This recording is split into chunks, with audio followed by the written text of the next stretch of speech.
Welcome to Then and Now, a podcast by the UCLA Luskin Center for History and Policy. We study change in order to make change, linking knowledge of the past to the quest for a better future. Every other week, we examine the most pressing issues of the day through a historical lens, helping us understand what happened then and what that means for us now. Welcome to the UCLA Luskin Center for History and Policy's Then and Now podcast. My name is Avery Weinman. I'm a PhD student in the UCLA Department of History, and I am the host of today's episode. I'm joined today by Dr. Kate Fortmueller, Assistant Professor of Entertainment and Media Studies at the University of Georgia. Her work focuses on the media industry and media theory, with particular emphasis on the history of labor and labor struggles in the Hollywood film industry. In addition to numerous academic articles, in 2021, she published 2 books, Below the Stars, How Labor of Working Actors and Extras Shapes Media Production, and Hollywood Shutdown, Production, Distribution, and Exhibition in the Time of COVID. She is currently co-editing a forthcoming anthology about Hollywood unions and guilds. Welcome to the podcast, Dr. Fortmueller. Thank you. Here at UCLA, we are, of course, based in Los Angeles, where Hollywood is both a part of the dreamy fantasy of the city and a real, massive industry that employs huge numbers of laborers. In our discussion today, we'll be talking about the history of the labor side of the industry. To begin this conversation, we're going to start with a recent piece of front page, ripped from the headlines news that cast the issues we're talking about into sharp relief. As listeners have likely heard, on October 21st, 2021, cinematographer Halyna Hutchins died on the set of the Western film Rust when she was struck by a live round from a gun fired by actor Alec Baldwin, who stars in the movie. Hutchins' death immediately captured public attention and raised questions about how accidents like this could happen, despite on-set safety protocols that are, in theory, designed to prevent exactly such things from happening.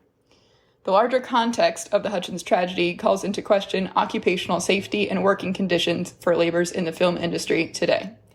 It must be mentioned that earlier in the day, on the day of Hutchins' death, 7 unionized members of the Rust crew walked off set to protest unsafe working conditions that ranged from disregard for COVID protocols, negligence with other prop firearms, an inexperienced on-set armorer, and a general history of conflict with the film's producers.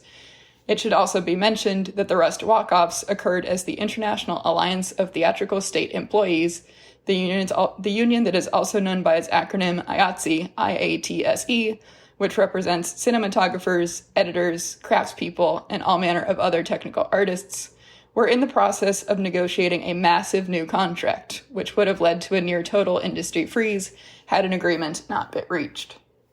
So, the specific incident of Hutchins' death brings us to a much larger conversation about occupational safety, labor unions, and workers' rights in the Hollywood film industry. It begs the question, with a huge number of unionized laborers, and despite the reputation of their unions as wielding a significant amount of power, how is it that fair and safe labor conditions remain such a central issue for the film industry? Do accidents like Hutchins' death actually create significant change in safety protocols? And what can the history of safety in the film industry tell us about the challenges that labor unions continue to face today? So let's just dive right in. The Hutchins tragedy was not the first firearm-related on-set death of its kind. Since the beginning of the film industry, there have been multiple deaths from accidental firearm discharges, perhaps most famously in the case of Brandon Lee on the set of The Crow in 1994. While it might seem natural to categorize accidents like Hutchins' death as part of a history of stunt-related deaths, actually, what we're talking about here is more of an issue of prop-related incidents and regular workplace safety. Can you help us differentiate stunt-related accidents from what we're talking about here, so that listeners understand that Hutchins' death reflects more of Labor Day's everyday concerns about safe conditions and not extreme stunt-related deaths? Definitely. Yeah. So, I think one thing to start out sort of just as kind of a baseline, actually, movie sets are places where many things can go wrong. There's a lot of unexpected things that can happen when you have hundreds of people all working together to recreate oftentimes extreme versions of reality, right? So movies often, have more gunfights, more fires, explosions, et cetera. So all of those kinds of things that are happening, right, are happening with lots of people around, not necessarily just people who are explicitly kind of planning to put themselves in danger for, or at risk for some sorts of, for movie magic. So I think the main thing here is that while everybody who works on set to some extent knows that there are risks involved, people who are working, stunt people oftentimes are practicing outside of their actual work on set. They're honing their craft, and honing their craft oftentimes is training physically, how to fall, how to, take a punch, how to, right? So all of these things that make stunts look really good are things that have to be learned. And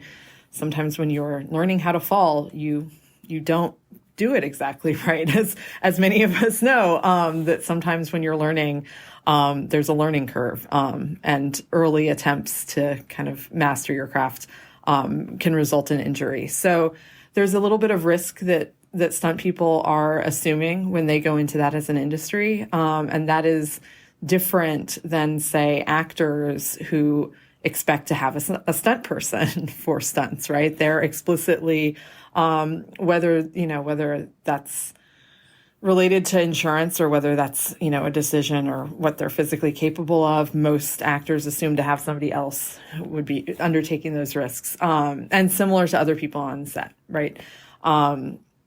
You are going to try to make things as safe as possible, and you're not necessarily thinking that when you go in, for the day, that setting up a light, you might fall off a ladder, right? So there's all sorts of things that can happen. Some are more dramatic than others, and that might get to why we hear about some of these stories, right? Right. And so then maybe to clarify also with an example, we're establishing a baseline that stunt-related accidents come from an industry that has a sort of assumed risk because it's inherently a risky endeavor to say that I can pop a wheelie on that motorcycle or I can jump from car to car. But what are some examples of just the everyday risks on a film set that blue-collar laborers, carpenters, painters, etc. face? Yeah. So there's, again, like anytime you're doing electrical work, anytime you're climbing a ladder, anytime you're hanging heavy objects, right? There's always a risk that something could fall, that you could fall. All of the normal kind of things that you might associate with construction or work as an electrician are all sort of applicable dangers. But in terms of maybe some specific examples of accidents on set or things that were not necessarily, well, they're maybe related to stunts, but they weren't necessarily with stunt people, right? That we have the example of the Twilight Zone helicopter crash, in which you had the death of 2 children and 1 actor, right? And this was in 1983 was a huge story, took years to settle and resulted in a lot of different changes, both in relation to how safety on set was managed, but also in terms of insurance, right? And how risk was assessed in terms of shooting films. So there's lots of things that can happen. And I think people who are making movies are oftentimes basically trying to constantly think about all the things that could go wrong so that they can plan for them. But obviously you can't plan for everything that could go wrong. And, it's not necessarily productive to plan for everything that can go wrong. Right. And you mentioned the Twilight Zone helicopter crash. And thinking historically, my question is, have major on-set incidents like the Twilight Zone crash or Brandon Lee's death actually changed on-set safety measures? What are some incidents in Hollywood history that actually have changed expectations for on-set safety from the crystallization of the industry many decades ago now through to today? Yeah, the Twilight Zone helicopter crash was a major wake-up call. So I would say that was an incident that really kind of required over many years industry leaders to kind of sit down and codify different safety rules on set. Brandon Lee was obviously very tragic. And I think, thinking about his relationship to his father and the early death, I think on some level it's very tragic, and it's part of a larger story that is very sad, but it's not something that really resulted in changes in terms of the elimination of live rounds on set, right? Because this is exactly what happens on set with Rust. And so in the immediate aftermath of Halyna Hutchins' death, there were a number of directors, and this was visible on Twitter, and I'll sort of call out specifically Craig Zobel, who directed Mare of Easttown, that he said basically all the gunshots in Mare of Easttown were all digital. And basically his comment was like, yeah, maybe you can tell that it wasn't a real gun being fired, but does it really matter? Is the realism of this thing that most people don't notice so important that you are willing to risk somebody's life on set to continue to do that? Because this, it's not just Brandon Lee. There was also John Eric Hexum was killed on the set of a film called Close Up in 1984. So these things do happen. Gun safety in America is a big issue, and it continues to be an issue on set. Basically, it's an issue on set where people could very easily find a fix that doesn't require the kind of danger. It's really a question of sort of like realism, valuing realism over safety. And that seems like something that's a very small sacrifice for a lot of filmmakers to make. And filmmakers are well within their rights to make those decisions individually. The question is whether or not enough filmmakers will make that individually to start a kind of a movement to change how they use guns on set, or whether or not this will just be, unfortunately, another tragic footnote in the history of on-set death. Right. I'm hearing an interesting theme here in the difference between individual actors, like, for instance, the director of Mare of Easttown, who is suggesting, I think, correctly, that we have now the technological ability to just, in post, make a gunshot look as real as it would be if they were to simulate it on set. But there's a difference between a single director advocating for this and then unionized collective action that can actually create change in the industry. And I think this idea of collective action, also paired with the idea of on-set safety that we're talking about, brings us quite naturally to the big idea of labor unions. So the right to a safe workplace is a central concern of labor unions in all industries, not just in the film industry. And indeed, we can think about how instrumental concerns about unsafe work conditions and labor practices, how important they were to the creation of a strong union structure in the United States and globally at the end of the 19th century and also at the beginning of the 20th century. There are an abundance of examples that we could go over, but we could think about general trends such as advocacy for children's rights and shorter work days, or about specific cases like the Triangle Shirtwaist Fire. So I have two questions about this. First, what is the history of Hollywood labor unions? How did they form, when, and why? And then second, how important was workplace safety and labor practices to these unions when they formed?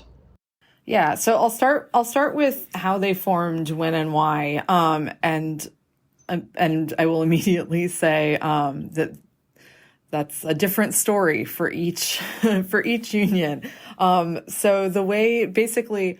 Just for sort of an overview, Hollywood unions are often thought about as being the above-the-line unions. So you have the Directors Guild of America, the Writers Guild of America, and SAG and AFTRA, which were separate unions that merged in 2012.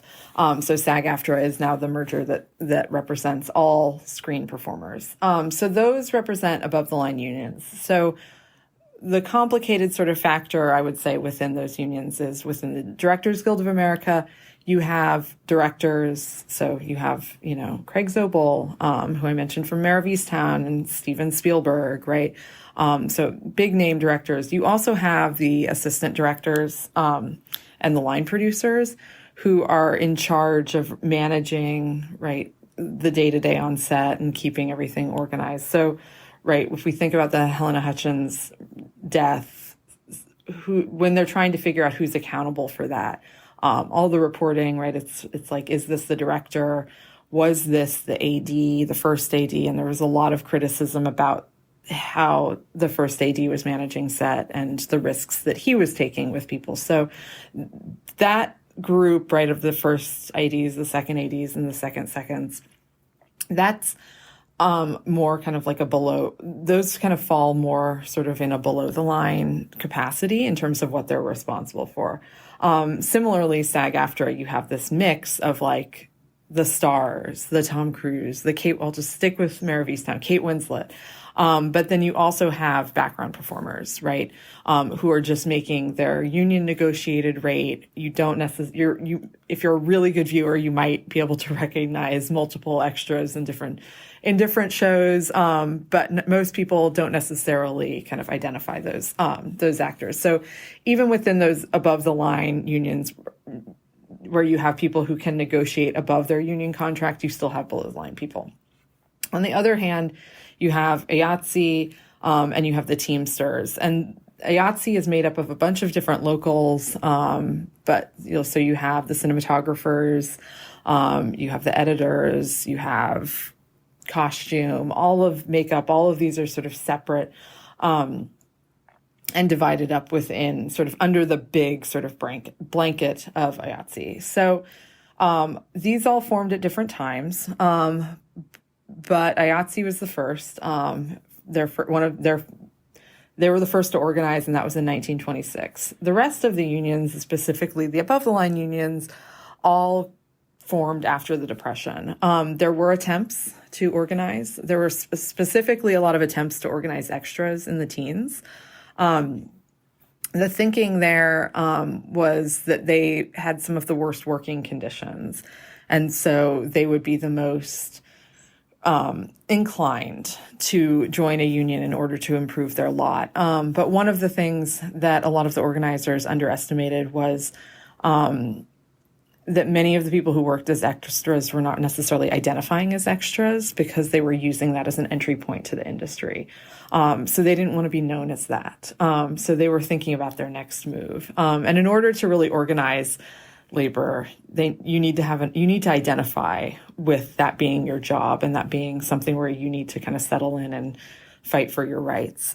So there wasn't, it was very challenging to kind of deal with or to try to organize extras. But during the Great Depression, studio heads basically wanted everyone to take a pay cut in order to kind of keep sacrifice in order to keep the studios afloat. And when everyone realized that the studio heads would not be taking a pay cut, that was when they realized that they needed to organize. So that was the main sort of impetus for the unions to form. And they negotiated their first contracts within a few years after they formed in 1933. So. Right. And then to clarify a little bit of Hollywood parlance for the listeners who maybe are not savvy, can you explain what you mean by above the line and below the line? Yes. So the line is referring to a budget sheet. So basically anyone who is above the line has the ability to negotiate above the kind of union defined base level pay rate or scale. So right, Tom Cruise, or maybe a more relevant kind of current example is Scarlett Johansson, right? As we know from when she filed the lawsuit against Disney last year, she had negotiated all sorts of other bonuses based on box office performance into her contract, right? And she is allowed to do that, or is able to do that, because of her star power, because she brings people into the theaters, right? She has a name. So any people who are above the line have the kind of name recognition and power to be able to negotiate other sort of revenue streams, maybe a producer credit, other kind of bonuses, typically. Some people work above the line and don't necessarily have the ability to, your first director gig, you are above the line, but you might not necessarily have the ability to do that. But potentially people who are above the line are able to negotiate beyond their union minimum. Below the line people are working for their union rates.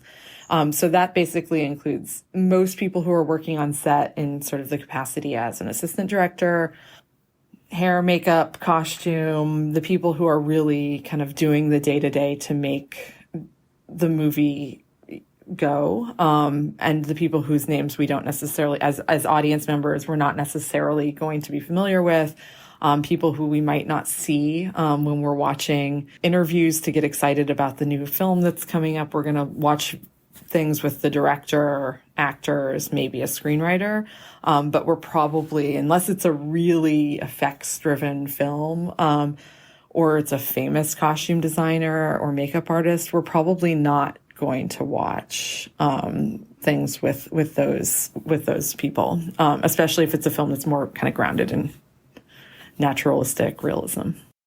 Right. So historically, has there been this division between laborers who are above the line and who are below the line? Not just today, we're talking about Scarlett Johansson, but let's say many decades ago in the industry, let's say, would someone like Marilyn Monroe have had this kind of disproportional bargaining power relative to her hairdresser in history? Or is this something that's kind of been consistent across the Hollywood film production industry? Yeah, historically, these divisions have existed.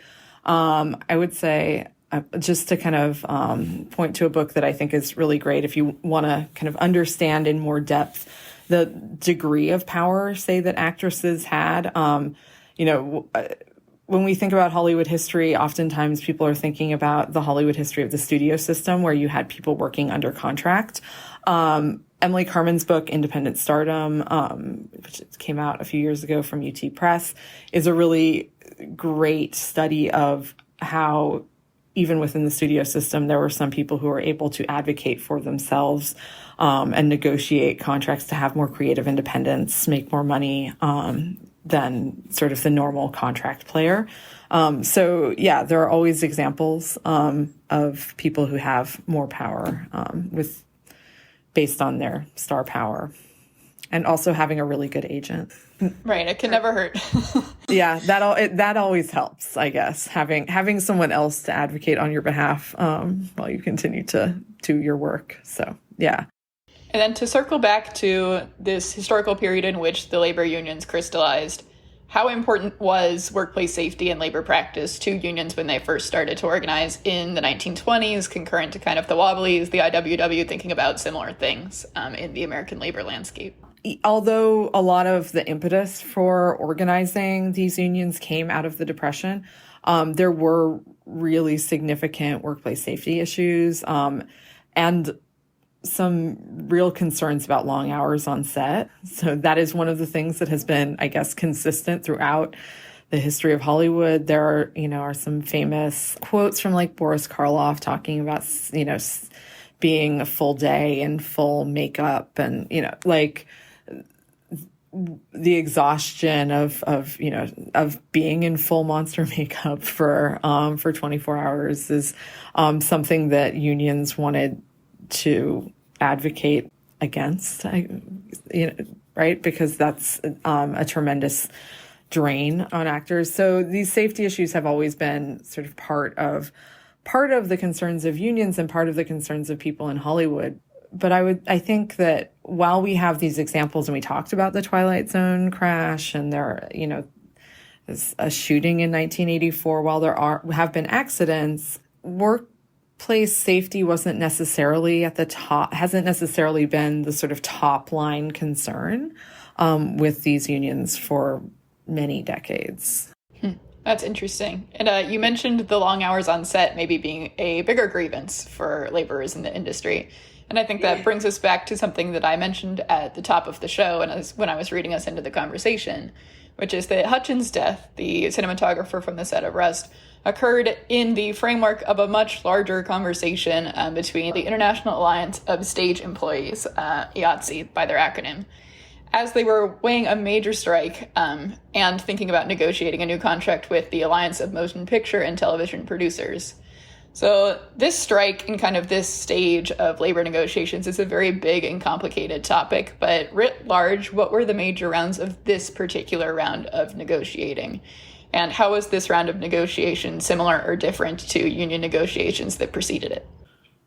So typically within Hollywood, right, the unions you'll start with the WGA, and then SAG will go, and then there's an order in which these negotiations happen. Historically speaking, the WGA, so the screenwriters, have been the ones who fight the hardest for changes in their contracts. At the beginning of 2020, the WGA was recovering from everyone firing their agents over packaging fees, which was a very fraught battle between the WGA and their agents, as you might imagine, because those are close relationships, and because agents are supposed to be seen as advocates for their clients. This is essentially a big statement of the writers saying, generally speaking, you guys are not representing our interests. So that was kind of happening in 2020, and that was at the same time we were heading into a new stage of negotiations. The other thing that was happening in 2020 was there was the looming launch of all the streaming services. So it's hard because we've been in pandemic conditions and with these reliant on streaming services for so long at this point, it's hard to imagine that we didn't have all of these before the pandemic started. But one of the unions, and this is sort of always, anytime there's some sort of new or change to distribution or new technology, the unions know that they're going to have to renegotiate some key terms, specifically in relation to residuals. So in 2019, as we're kind of like, as the WGA is kind of gearing up for the new set of negotiations, there were many predictions that they would end up going on strike and that there would be some sort of major work stoppage in 2020. We did have a major work stoppage. It was not due to a strike. So what was sort of interesting is that what everyone kind of thought would be these like big fraught negotiations from the writers, the actors, the directors, all those negotiations wrapped up really quickly, in part because nobody was working, and so you didn't have any strike leverage. And it was just, things felt very uncertain and tenuous to a lot of people. And I think everyone just wanted to figure out, not necessarily spend time on those negotiations. It was more important to figure out how people can actually start to work as soon as possible. So that also coincides with, the unions trying to work out what does it look like to reopen? What are safe practices? How do we organize our set differently to keep people safe, to make sure people aren't getting sick? There's so if you think about, there's like this series of things just percolating at this time, right? So it's this new kind of major shift in our distribution networks, this moment where Americans are thinking broadly about their relationship to their jobs, their own health, what it means to be near other people, right? Personally, I feel like my experience of going to the grocery store changed really pretty dramatically, right? Because you're thinking a lot about how close you are to other people.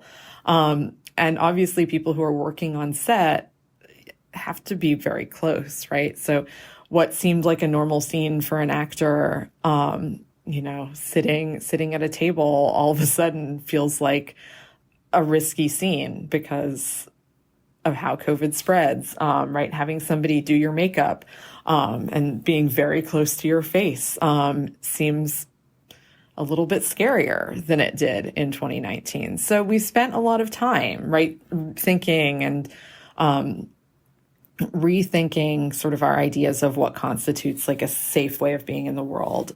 And I think, and a lot of this has been one of the things that a lot of people have said, and it's a sort of sad statement, but a lot of crew members also said that it was, it's like all of a sudden they were home with their families, spending time with their families, eating on a regular schedule, getting full sleep.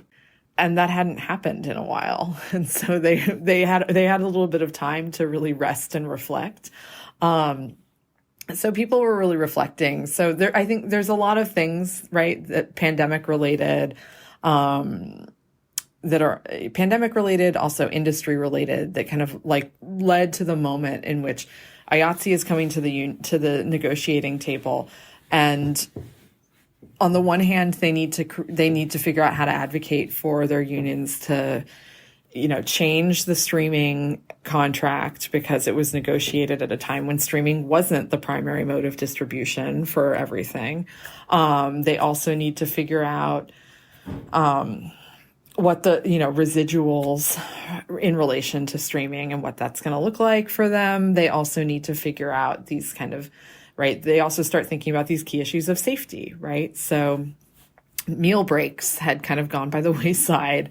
The long hours, the Fraturday, the Friday that extends into Saturday, all of those things become really big issues, or become kind of key issues. And then once things start to stall, it becomes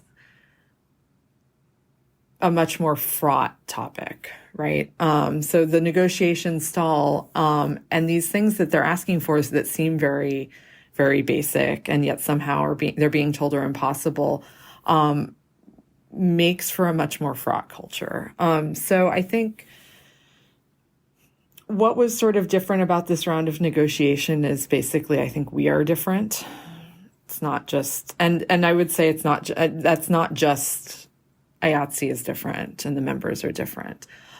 We as an American public are thinking differently about work and labor, right? We're seeing these numbers like in the newspaper. 2/3 of Americans want to change their job, right? So we're all, not all, but many of us are thinking very differently about work, about work-life balance, about what is expected of us in the workplace, what constitutes a safe workplace. And Hollywood is no different. So I think there's really the kind of like the everything that kind of happened in 2020 essentially kind of lays the groundwork for this to be a much more fraught set of negotiations. Because in reality, some of these things, like these long hours, have existed for decades. They just kind of gradually, got days got longer. Studios don't pay penalties, producers don't pay penalty, or they do pay penalties. They don't really care about paying penalties for overworking people.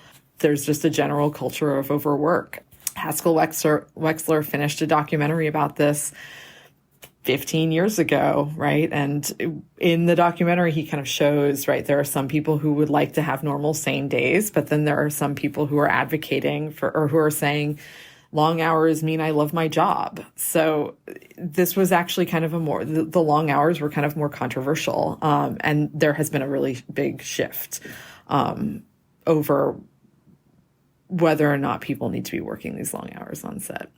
Right. And so the theme of safety has really undergirded our conversation, and the idea of long hours is really interesting. I think it's something that has become somewhat of a joke about the industry from people who are outside of it, that it's just accepted that people work insane hours there. But for people within it, this is a very serious health concern, frankly, workplace safety concern. Can you help us understand really what a normal workday looks like for a blue-collar laborer in the film industry, and how this is a occupational safety issue? Yeah, so I think this is something that is, I think one of the things that's really important to note is that members of IATSE, right, hair, makeup, costume, all these people, they're first in, last out, right? They have to be there, right? If you are costuming a film, you need to be there and have everything set up and ready to go so that when the actors arrive, you're getting them in costume. So if you have a 7 a.m., if it's a 7 a.m. call time for the actors, everyone else needs to be there earlier. Things are shot. I mean, Los Angeles County is sprawling.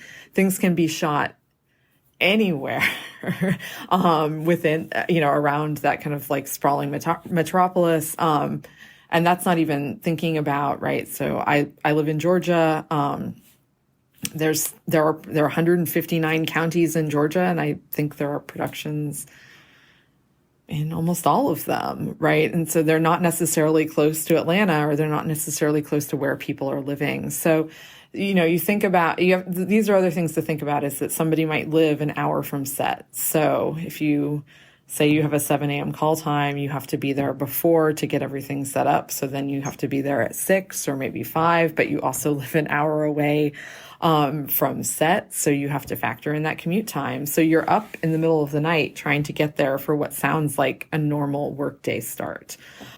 And then, if you're trying to wrap by 5, that's the goal. But that doesn't, if things aren't going right, a lot of producers and directors would rather keep everyone there than basically call the day and come back the next day.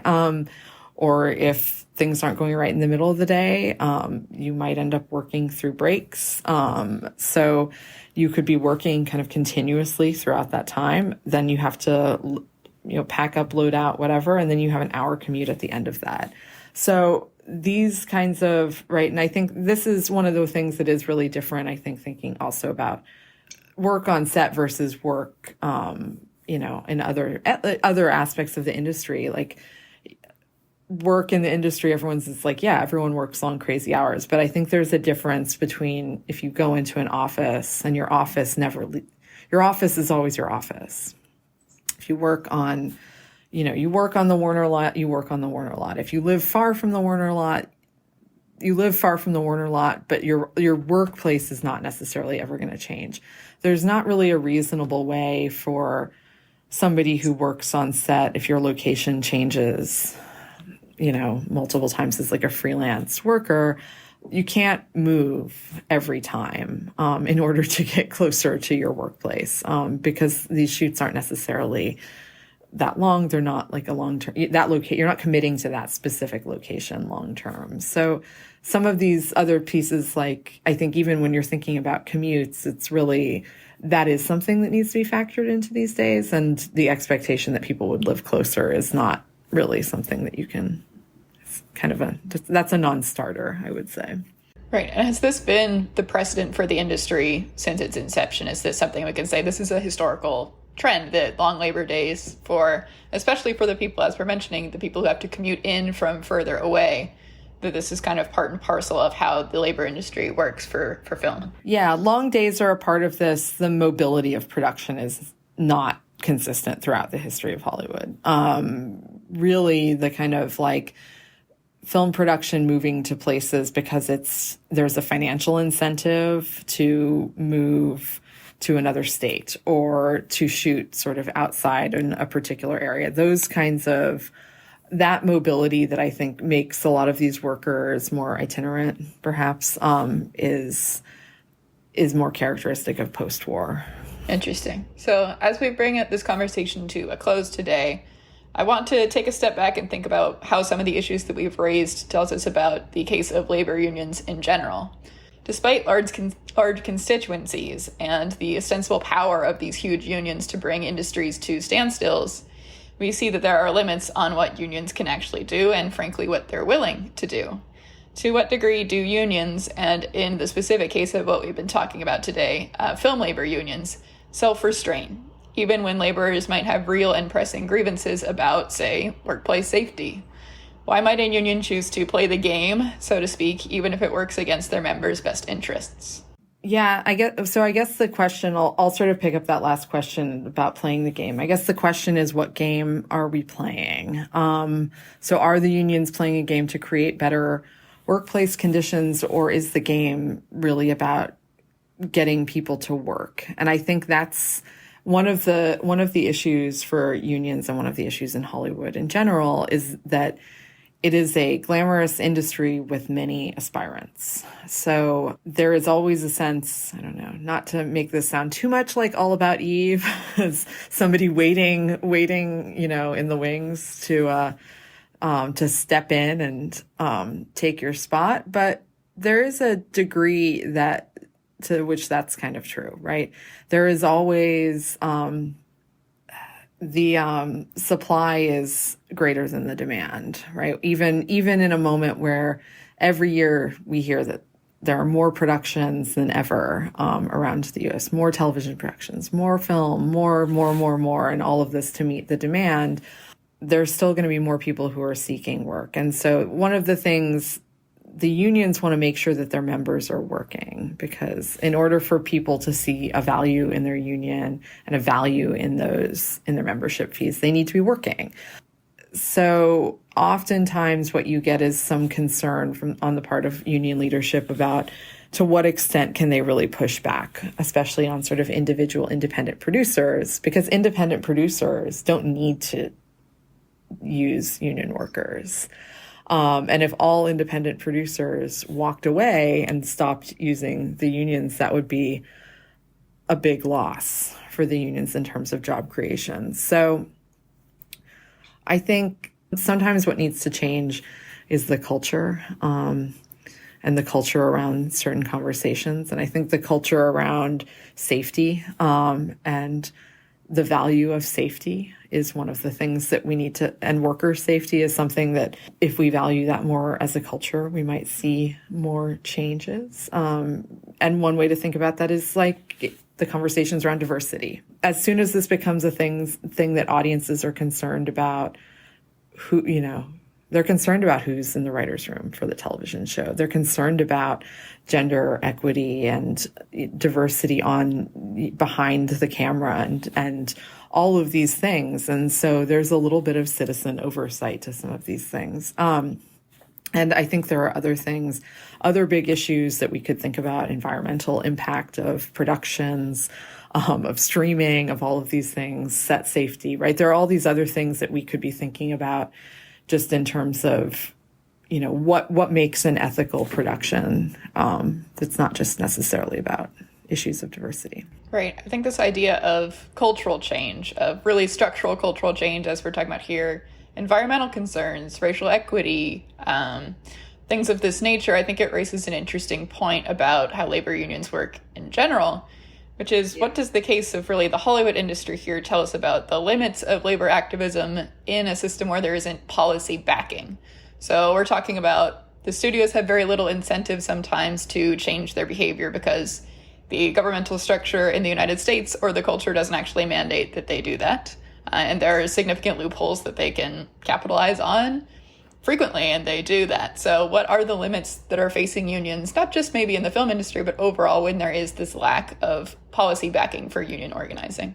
Yeah, and it's not just necessarily like lack of policy for union organizing. It can be just lack of federal or state policy around certain safety measures. I think one of the best lines in Who Needs Sleep is when Haskell Wexler goes to talk to OSHA about, can sleep be an OSHA issue? And they say, well, we don't regulate time. And that's a really, it's a troubling moment, because you realize like he's really tried to kind of go up the chain. Who can you talk to in order to think about these safety issues? And there's no kind of government oversight on that. So what needs to happen in order for that to change, right? If you're advocating for worker safety, you have to advocate to a lot of different stakeholders who often have different rules and policies, sometimes conflicting. So you're really kind of, right, you're thinking about, you have the federal government and you have federal labor policies, you have state policies, you have cultural norms for Hollywood as an industry, you have producers and studios who are really concerned about the bottom line and doing things inexpensively. You have unions who are concerned about safety, but sometimes safety means slowing things down, which then costs more money. And then you have sort of individual workers within that. So you have all of these kinds of, I could also add, you have insurance companies within this too, right? Who are assessing risk in different ways. So you have a lot of people who are concerned with this, but they're concerned for very different reasons. And I think one of the things, ideally unions should be there to stand up for workers without necessarily needing to cater to the sort of financial demands or taking, you can always do things safer than state policy allows, right? So you can always go above and beyond. But in order for things to improve, I think that there needs to be more of a interest in doing more than the bare minimum. Yeah, I think this question of ambivalence, this moment of ambivalence, brings us to my final question, which is, do you think that Hutchins' death will actually set historical precedent? Do you think there will be industry change around on-set safety in the film industry after this, or is that overly optimistic? I hope so.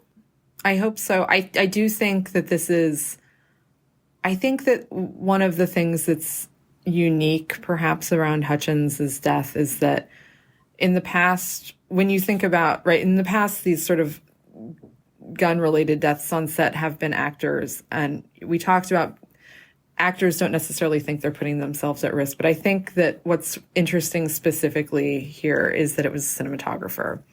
So because it was a cinematographer, it really opened up the conversation in a different way, right? So we're now, when we think about labor, that accident really forced people to think more about what's going on behind the camera.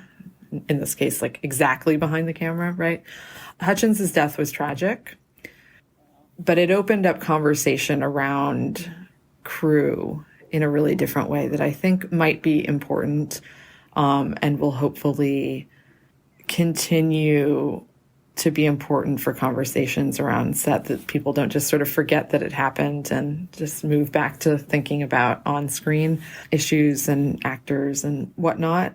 But I'm not sure, change can be slow. So I hope that there are changes in the mix. I hope that directors take more of a stand about having live rounds on set. I think whatever change we see, I mean, obviously this happened in October and there was no immediate change. So we know that any change will be over a matter of time. So I hope it's more than just individual directors making a choice to not have live rounds. And this continues to be a conversation.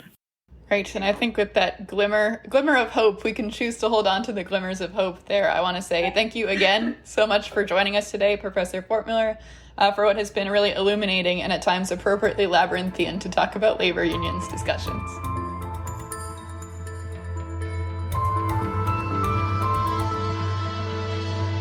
Thank you for listening to Then and Now, a podcast by the UCLA Luskin Center for History and Policy. You can learn more about our work or share your thoughts with us at our website, luskincenter.history.ucla.edu. Our show is produced by David Myers and Maya Ferdman, with original music by Daniel Reichman. Special thanks to the UCLA History Department for its support, and thanks to you for listening.